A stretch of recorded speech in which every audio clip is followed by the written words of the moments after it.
Xin chào các bạn. Hôm nay tôi chia sẻ cách hồi sinh hoa lan mà ai cũng dễ dàng làm được tại nhà. Khi các bạn có những cây hoa lan mà nó có những chiếc lá đã bị thối hoặc đã bị vàng như thế này, chúng ta đừng vội bỏ đi. Và những cây hoa lan này nó luôn có rất nhiều nấm và vi khuẩn ở đây.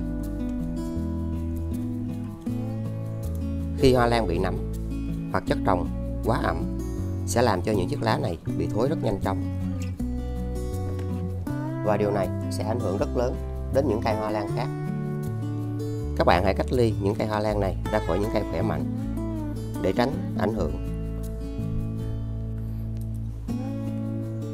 Và phần này đã bị thối nên các bạn hãy cắt ngang đây.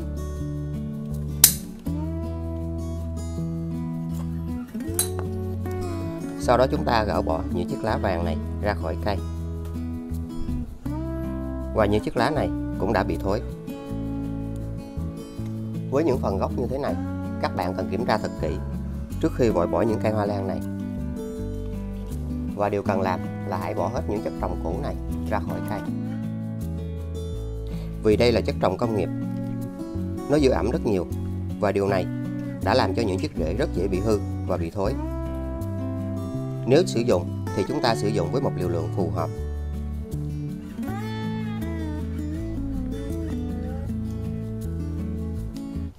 Rễ đã bị hư rất nhiều, nhưng không vì thế mà các bạn bỏ những cây hoa lan như thế này thì rất là phí. Và phần này nó đã bị đen, các bạn hãy cắt ngang đây. Và chúng ta sẽ bỏ phần này. Khi các bạn thấy phần này vẫn còn tươi và trắng như thế này, nó sẽ giúp cho hoa lan được hồi sinh rất nhanh.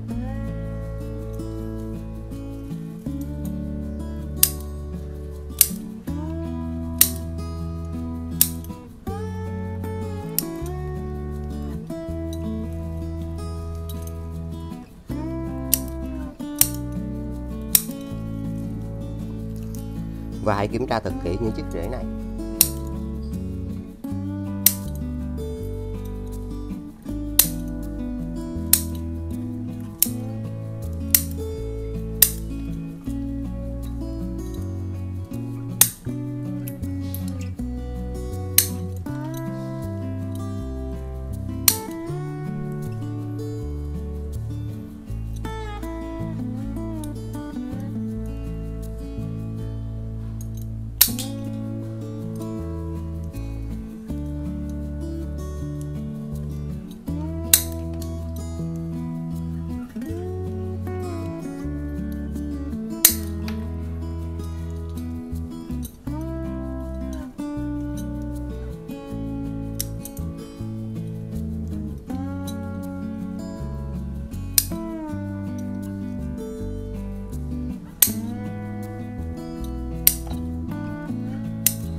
Và những chiếc rễ còn tốt, các bạn sẽ giữ lại. Nó giúp cho hoa lan được hồi sinh rất nhanh.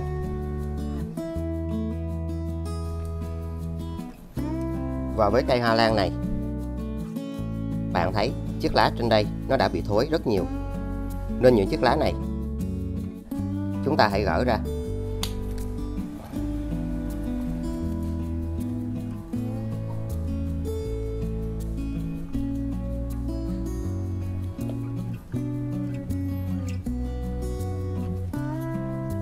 Và sau đó các bạn hãy gỡ bỏ những chiếc lá này ra khỏi cây.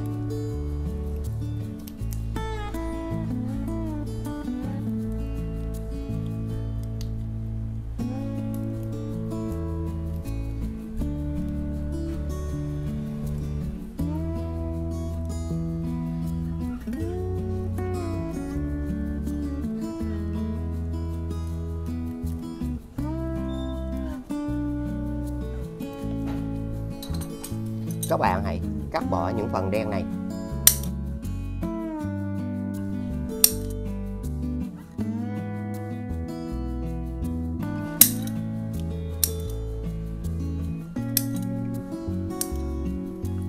Và phần này các bạn cũng cắt ngang đây.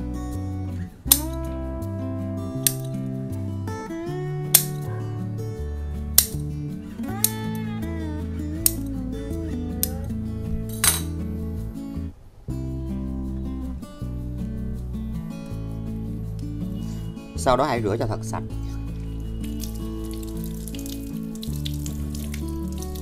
Với những cây hoa lan, khi các bạn thực hiện phục hồi bất kỳ một cây hoa lan nào thì chúng ta vẫn phải làm cách này. Nó sẽ giúp cho cây được hồi sinh và phát triển rất nhanh.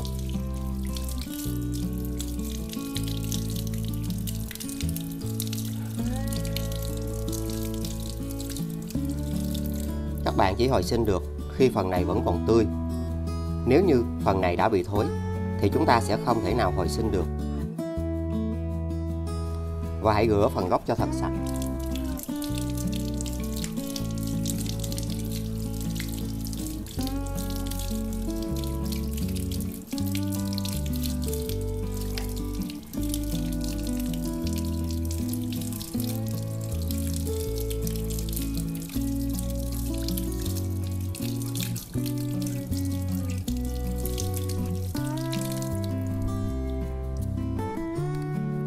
Sau đó các bạn hãy lau lại cho thật khô. Và cách làm này sẽ làm tăng hiệu quả trong quá trình hồi sinh những cây hoa lan đang yếu và chậm phát triển. Nó sẽ được phục hồi tốt hơn.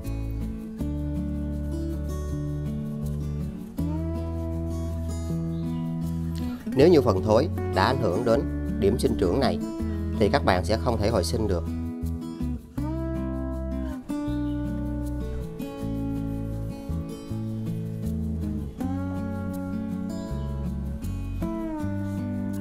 Và với những cây hoa lan có những chiếc lá còn xanh và khỏe như thế này, nó sẽ được phát triển rất nhanh.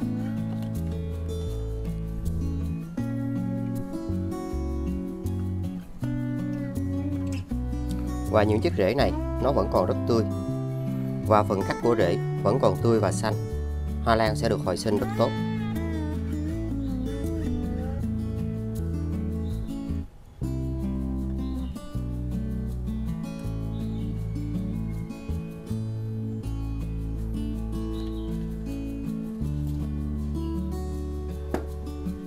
Các bạn sử dụng 1 lít nước.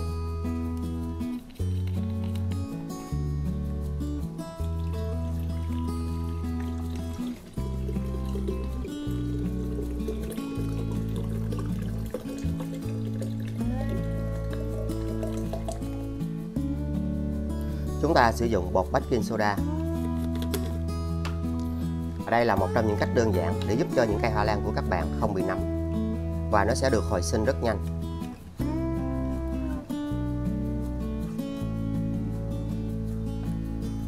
Hãy dùng 1 thìa.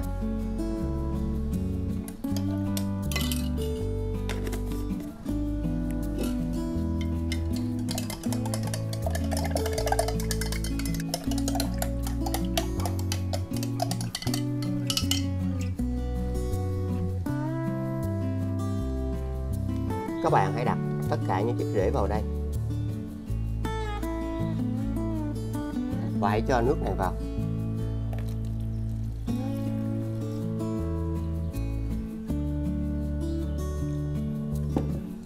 Hãy để như thế này trong 25 phút. Nó sẽ giúp cho phần gốc cây này được hồi sinh và phát triển rất nhanh.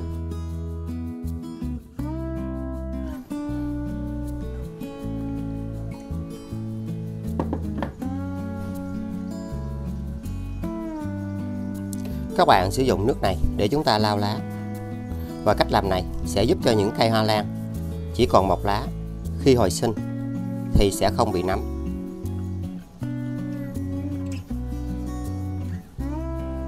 Đây là một trong những cách làm rất đơn giản. Mặt dưới của lá luôn tập trung rất nhiều nấm và vi khuẩn ở đây.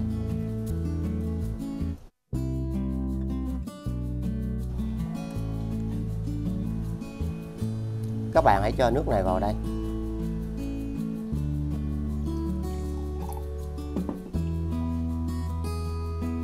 Và chúng ta sẽ để như thế này trong 25 phút. Nó sẽ giúp cho phần gốc này được hồi sinh và phát triển rất nhanh. Phần nước còn lại này các bạn sẽ chăm sóc cho những cây hoa lan khác. Và hãy dùng nó để lau cho những chiếc lá này. Nó giúp cho những cây hoa lan yếu được hồi sinh, phát triển tốt. Và hãy áp dụng cách làm này 14 ngày một lần. Những cây dù rất yếu hoặc có lá bị vàng, nó sẽ được hồi sinh. Và những cây hoa lan của chúng ta nó sẽ không bị nấm. Khi sử dụng cách làm này, nó sẽ giúp cho những cây hoa lan được phục hồi rất tốt.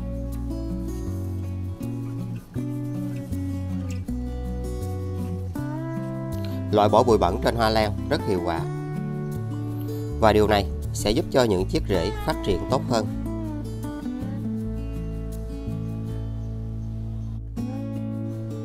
Một trong những loại phân bón đơn giản mà các bạn rất dễ dàng tìm được tại nhà. Sau đó hãy tưới vào gốc của cây.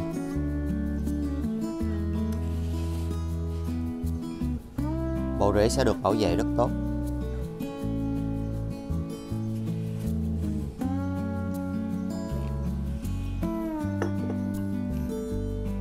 Và chúng ta sẽ để như thế này trong 25 phút.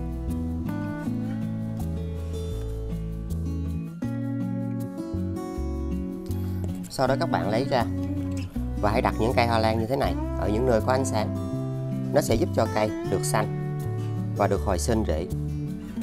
Cây sẽ luôn được khỏe mạnh hơn.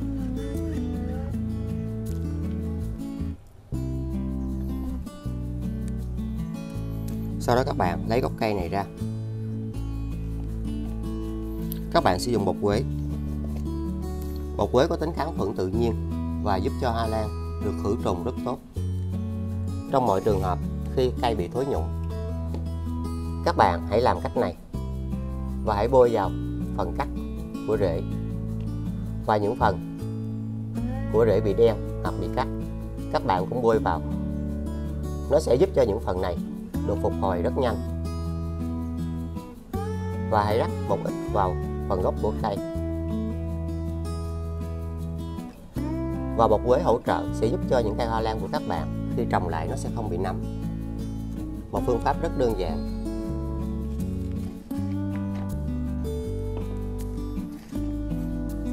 Các bạn sẽ trồng lại cây bằng vỏ thông.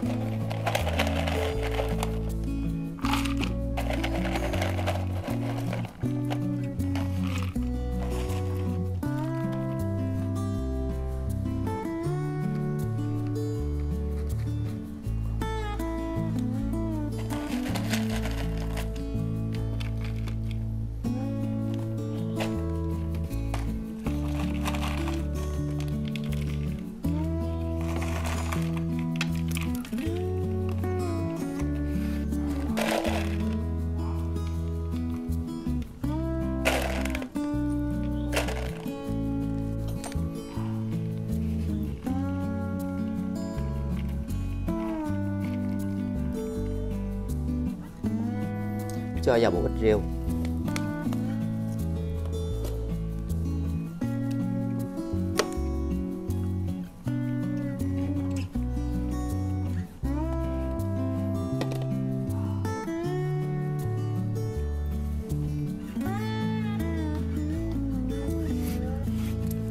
Ngừng tưới nước cho cây trong 1 ngày.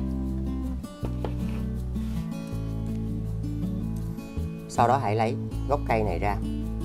Và đến lúc này, phần gốc của cây đã được hấp thụ những dưỡng chất rất tốt. Và nó sẽ giúp cho hoa lan của các bạn khi phục hồi thì những phần này sẽ không bị thối, không bị nấm. Sau đó cũng sử dụng bột quế và bôi vào phần gốc này của cây. Các bạn phải bôi thật kỹ. Nó sẽ giúp cho những phần bị hư ở đây sẽ được hồi sinh. Và phần này, ngay điểm sinh trưởng, các bạn rắc một ít vào đây. Vì điểm sinh trưởng đã không còn, nên những cây hoa lan nhỏ sẽ được mọc lên ngay tại vị trí này.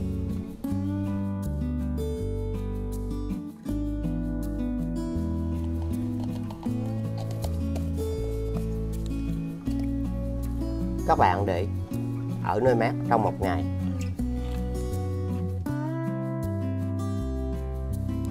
Sau 1 ngày, các bạn sử dụng bã cà phê. Trong quá trình sử dụng bã cà phê, các bạn đừng bỏ đi. Nó rất tốt cho hoa lan phát triển.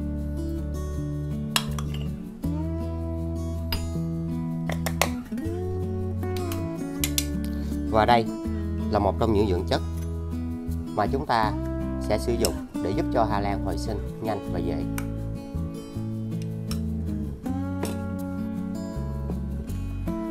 Các bạn sử dụng 1 lít nước.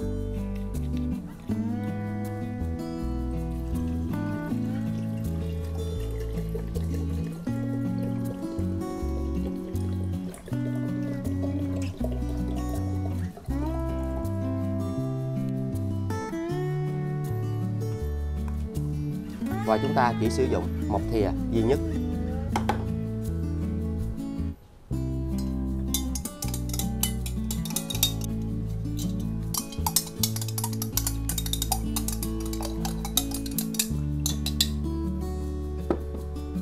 Các bạn hãy lọc vỏ cặn.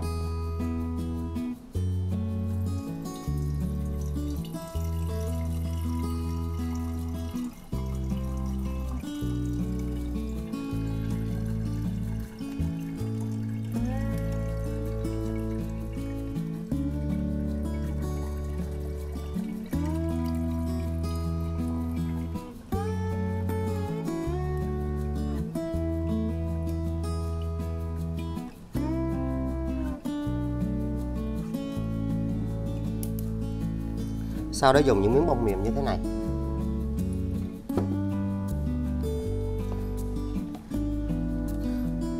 Khi các bạn thấy phần gốc của cây sau 1 ngày nó đã được khô lại,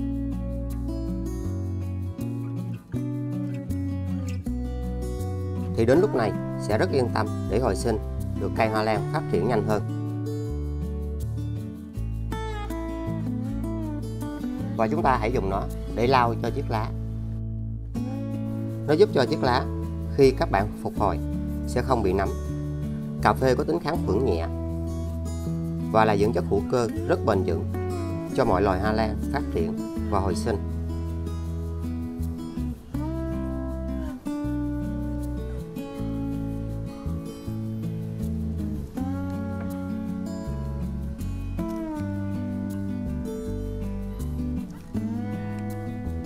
Hãy cho nước này vào đây.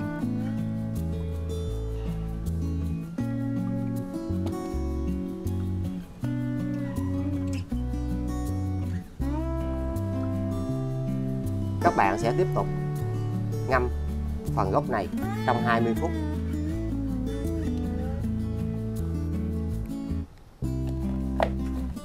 Sau đó chúng ta sẽ tưới đều lên phần gốc này.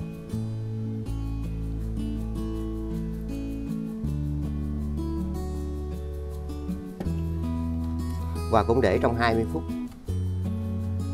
Nó sẽ giúp cho rễ và chất trồng giữ ẩm, đồng thời giúp cho rễ và chất trồng được kháng khuẩn.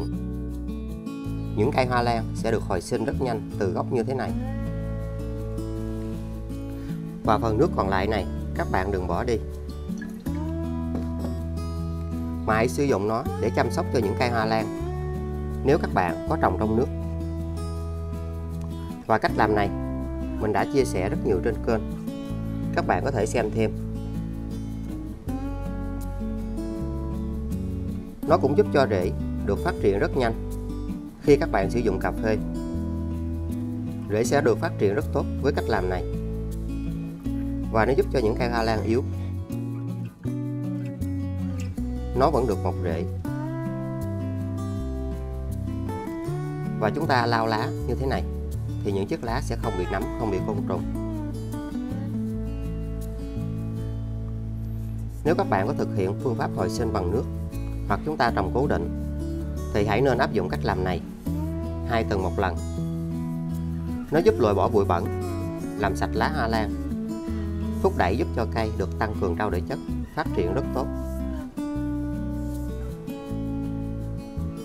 Rất bẩn và lá mới được phát triển rất nhanh, rất xanh.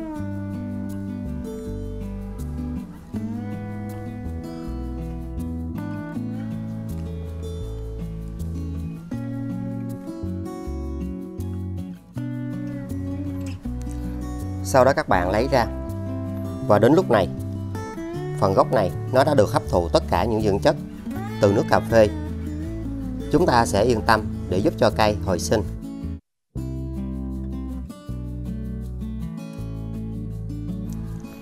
Và chúng ta cũng lấy chậu hoa lan này ra.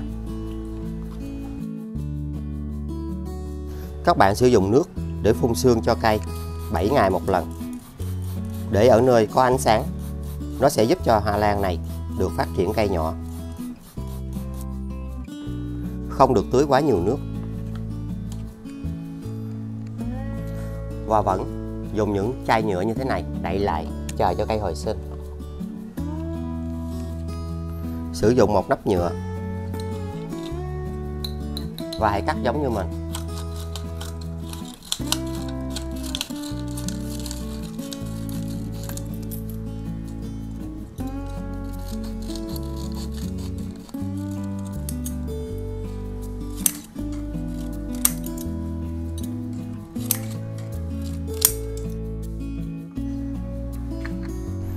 Sử dụng một miếng bông hút nước.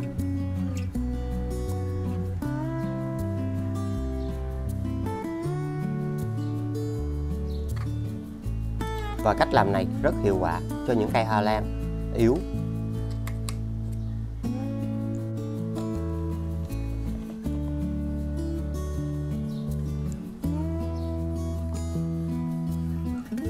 Sau đó đặt vào đây. Các bạn sử dụng nước lọc và hãy cho vào.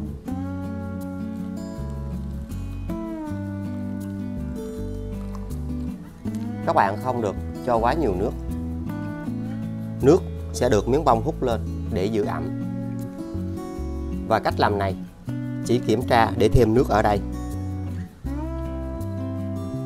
để cây hoa lan ở nơi có ánh sáng và thoáng. Nó sẽ được mọc rễ rất nhanh.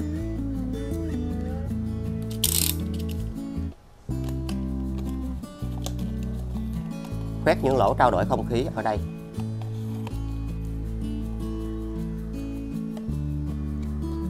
Và cách làm này sẽ không cần phải tưới phun sương.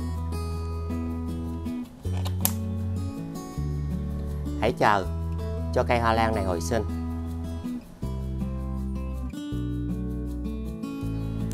Kết quả, sau 7 tuần tiếp theo, hoa lan đã được phát triển lên. Với cách làm này, nó sẽ giúp cho những cây hoa lan của các bạn được phát triển rất nhanh. Cây đã bắt đầu có được những chiếc rễ rất khỏe mạnh.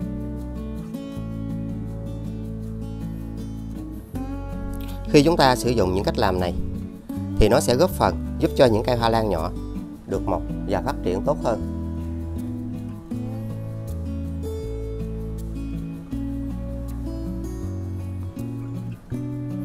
Một trong những cách rất tuyệt vời, các bạn có thể tận dụng những chất có sẵn tại nhà để chúng ta hồi sinh hoa lan theo cách đơn giản và dễ.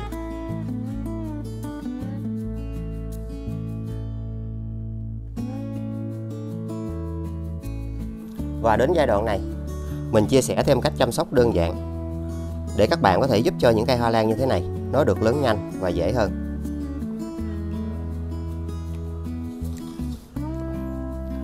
Còn với cây hoa lan này, khi độ ẩm được duy trì tốt, nó đã giúp cho những cây hoa lan nhỏ được mọc lên. Các bạn chỉ thường xuyên kiểm tra nước ở đây.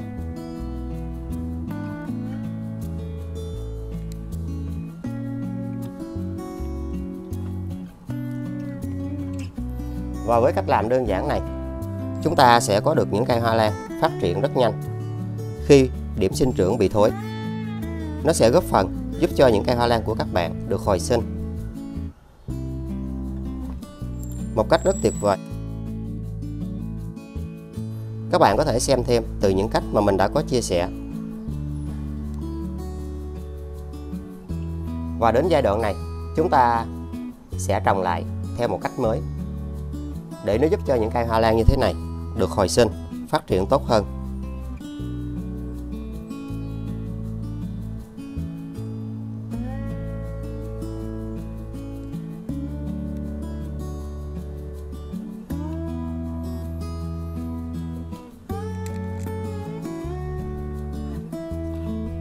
các bạn hãy sử dụng rêu để chúng ta trồng lại cây.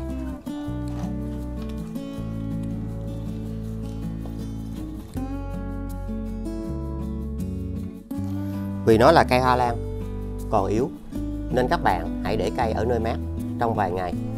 Sau khi cây đã dần ổn định, chúng ta sẽ cho cây ra ánh sáng để cây phát triển được tốt hơn. Và khi trồng thì chậu phải thoát nước tốt.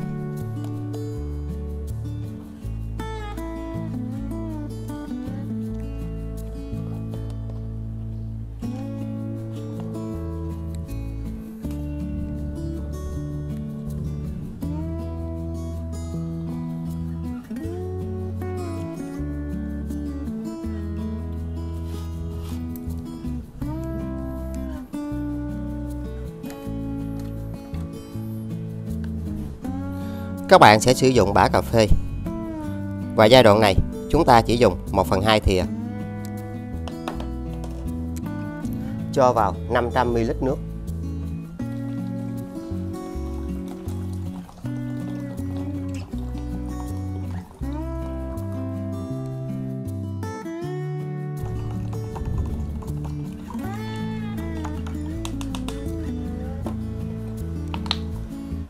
Sau đó các bạn hãy lọc vỏ cặn.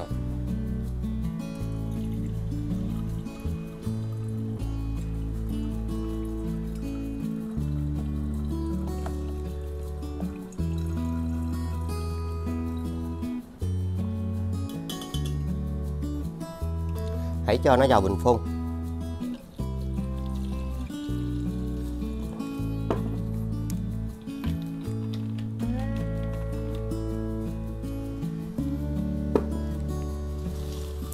Sau đó các bạn phun đều lên cây hoa lan.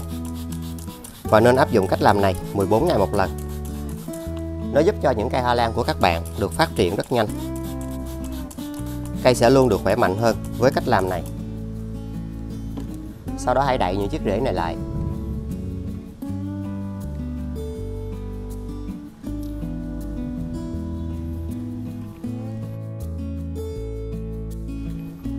Các bạn hãy tưới vào gốc của cây. Nó sẽ bảo vệ cho bộ rễ không bị thối. Và cách làm này rất hiệu quả.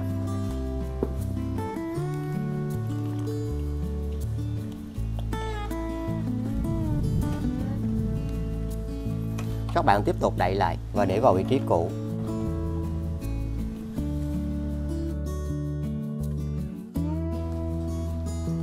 Và chúng ta cũng tưới vào gốc hoa lan này.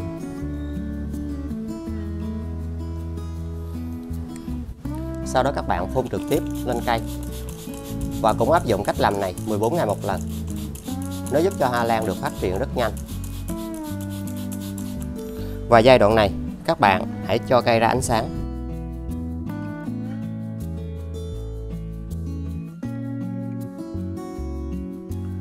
Kết quả sau 3 tháng tiếp theo, hoa lan của chúng ta đã được phát triển lên. Cây đang rất xanh tốt và rất khỏe mạnh.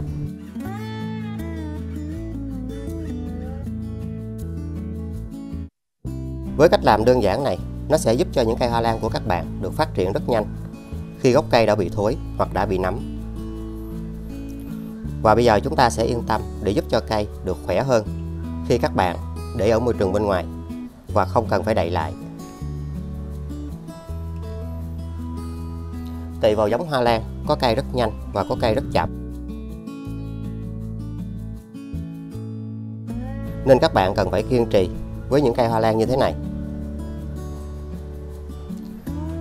Rễ luôn phát triển rất tốt khi các bạn sử dụng cách làm này để giúp cho cây được phát triển nhanh hơn.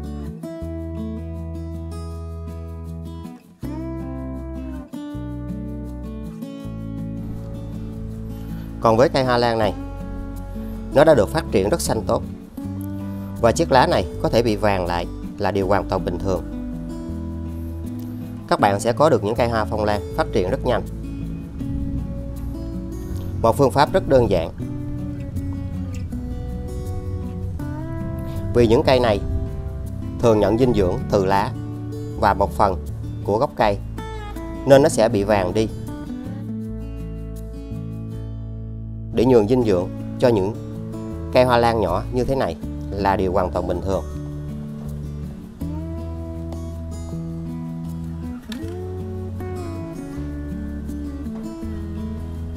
Khi các bạn sử dụng cách làm này, nó sẽ giúp cho những chiếc rễ được phát triển rất nhanh chóng.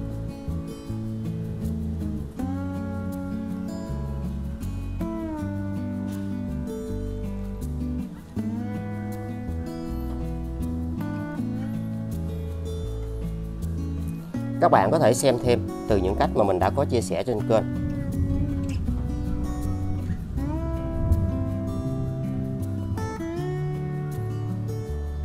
Cây hoa lan nhỏ sẽ được mọc ngay tại đây. Và những chiếc rễ này nó đã dính chặt vào lá, nên nó đã bị biến dạng. Và đến giai đoạn này, các bạn hãy trồng lại cây và chúng ta có thể gỡ bỏ chiếc lá này ra khỏi cây để giúp cho cây được phát triển tốt hơn.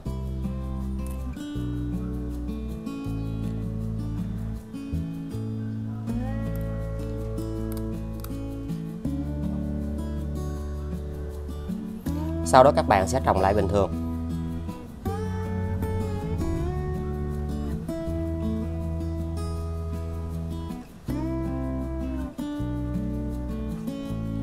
Một trong những cách để các bạn có thể giúp cho những cây hoa lan của chúng ta được phát triển tốt hơn.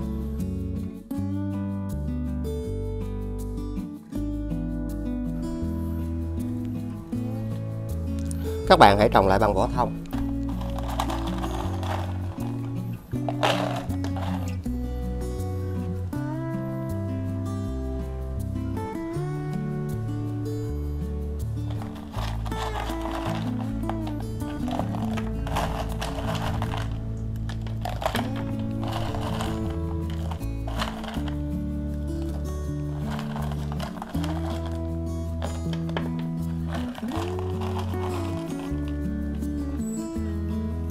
Hãy cho thêm một ít rêu vào đây.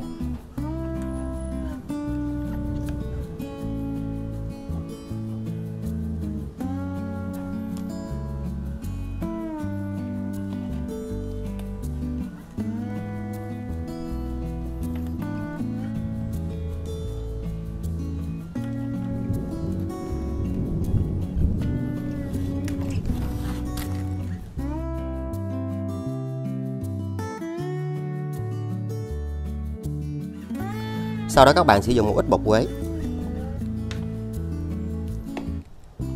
và chúng ta hãy cho vào phần này.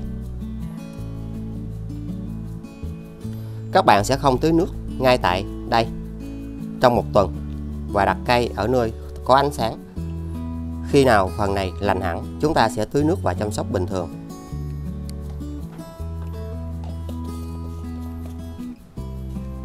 Luôn hy vọng từ những cách làm này sẽ giúp ích cho các bạn rất nhiều, để chúng ta có được những cây hoa lan phát triển được nhanh hơn. Đừng quên like, chia sẻ, đăng ký kênh và nhấn chuông để tiện theo dõi.